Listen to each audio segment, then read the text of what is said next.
Hey folks, Yishai Fleischer here. I'm the international spokesman for the Jewish community of Hebron, and I'm about to take you to one of the most unique and important biblical shrines in the world. They call it the Tomb of the Patriarchs, but that's a mistake, because it's actually the Tomb of the Patriarchs and Matriarchs. It's the mamas and the papas of the Jewish people, the founders of the biblical story. The whole essence of the book of Genesis happens right here. Let's go in together.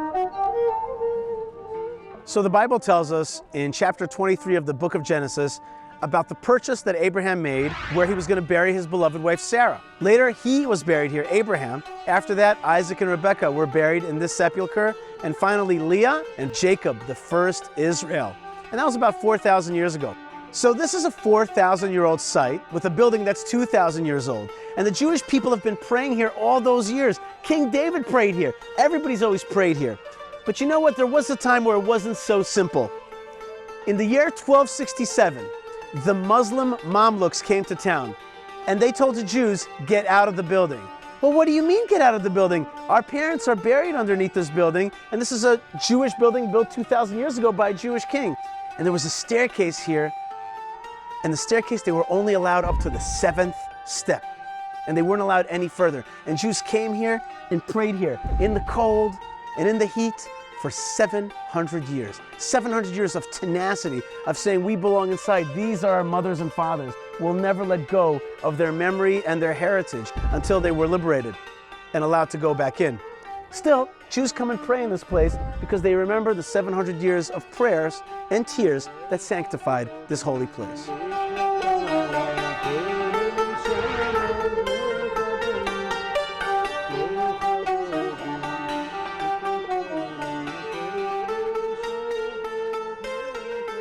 Here at the Tomb of the Patriarchs and Matriarchs, you have Sarah next to Abraham. Right from the get-go, it was all about these people coming together to give birth to a nation. So people come into this room, and what do? They have life cycle events. They have a bar or bat mitzvah when a girl or a boy becomes of age, or they have a circumcision ceremony. And even I myself got married in this great space, and my wife sat here getting prepared for the wedding with Sarah, with Abraham, going into the wedding canopy. So towards the end of the book of Genesis, we learned that Jacob buries his wife Leah here at the Tomb of the Patriarchs and Matriarchs, not Rachel. Rachel is buried at the tomb of Rachel in Bethlehem, which is about 20 kilometers north.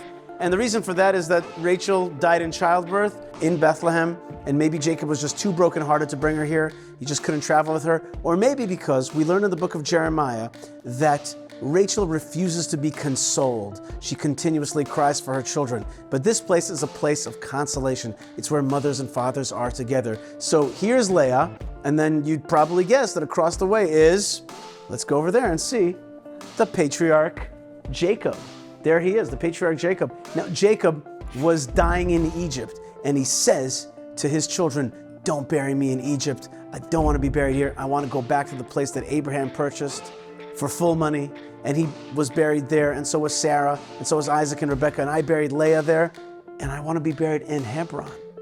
And here he is, and here's another hall where we get that family feeling.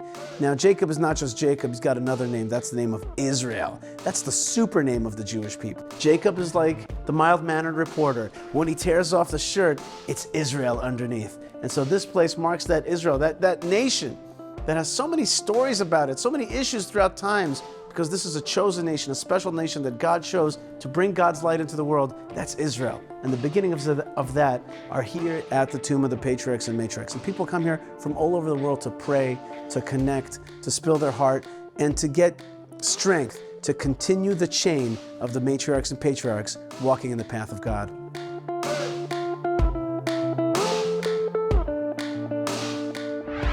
All right, folks, I hope you enjoyed your tour of the Tomb of the Patriarchs and Matriarchs here in beautiful and ancient Hebron. It is a very ancient place, and you've got to come visit it.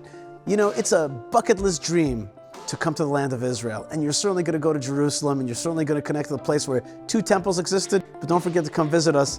The mothers and the fathers are waiting for you. Shalom.